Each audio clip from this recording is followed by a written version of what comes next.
નમસ્કાર મિત્રો, શ્રાવણીયો સોમવાર વ્રત કથા વાંચ્યા વગર અધૂરા રહે છે વ્રત.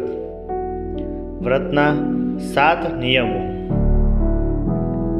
વર્ષ દરમિયાન ઓગસ્ટ મહિનામાં શ્રાવણ માસની શરૂઆત થાય છે. ભગવાન શિવની આરાધના માટે શ્રાવણનો આખો મહિનો વિશેષ ફળદાયી હોય છે, પરંતુ શ્રાવણ મહિનામાં સોમવારનું સૌથી વધુ મહત્ત્વ છે. એવું માનવામાં આવે છે કે જે વ્યક્તિ ભગવાન શિવની સાચા મનથી શ્રાવણ મહિનામાં પૂજા કરે છે, ભગવાન શિવ તેને દરેક મનોકામના પૂર્ણ કરે છે.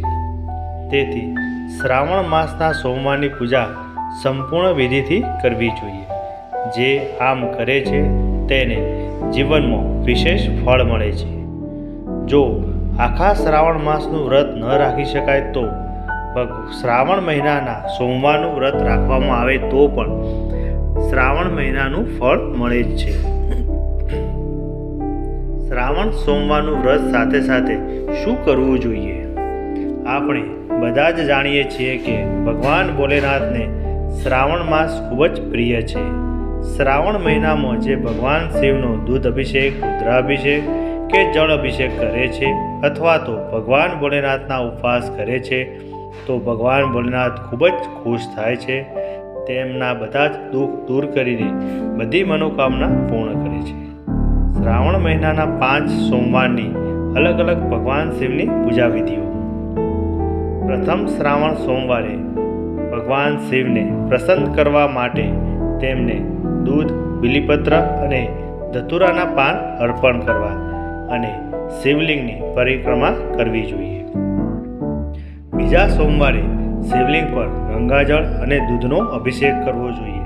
તેનાથી ભગવાન ભોલેનાથ ખૂબ જ પ્રસન્ન થાય છે. ત્રીજા શ્રાવણ સોમવારે તમે કોઈ પણ પ્રસિદ્ધ શિવ મંદિરમાં તમે જઈ શકો છો અથવા તો ઘરમાં જ માટીનું શિવલિંગ બનાવીને પણ ભગવાન ભોલેનાથને આશીર્વાદ મેળવી શકો છો અથવા તો ધાર્મિક વિધિ પ્રમાણે તમારા ઘરના શિવલિંગની પણ પૂજા કરી શકો છો. ચોથા શ્રાવણ સોમવારે શિવલિંગ પર ઘી ચઢાવવું જોઈએ. ત્યાર પછી ભગવાન શિવને શુદ્ધ ગંગાજળનો અભિષેક કરવાથી તમારા તમામ દુઃખ અને કષ્ટો નાશ થાય છે. પાંચમા શ્રાવણ સોમવારે શ્રાવણ મહિનાનો છેલ્લો સોમવાર હોય છે. એવું કહેવાય છે કે શ્રાવણના છેલ્લા સોમવારે સાંજે ભગવાન શિવ અને પાર્વતીની આરતી કરવાની સાથે ઓમ ગૌરી શંકરાય નમઃ અને ઓમ નમો પાર્વતી પતે નમો નમઃ આ મંત્રનો 108 વાર જાપ કરવો જોઈએ. પરંતુ શ્રાવણ મહિનાના સોમવારની પૂજા વિધિઓ સાથે કેટલીક બાબતોનું ખાસ ધ્યાન રાખવું જોઈએ. જેમ કે ભગવાન શિવની પૂજા અર્ચના કરતાં પહેલાં આપણે પોતાના વસ્ત્રો ફાટેલા, ગંદા કે મેલા ન હોવા જોઈએ.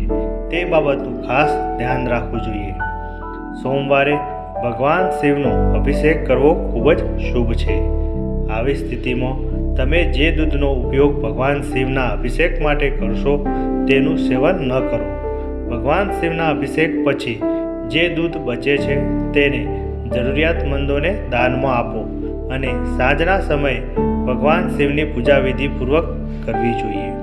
શ્રાવણ માસ દરમિયાન સાત્વિક આહાર લેવો જોઈએ, એટલે કે ભૂલથી પણ ડુંગળી, માંસ કે દારૂ જેવી વસ્તુનું સેવન ક્યારેય ન કરવું જોઈએ.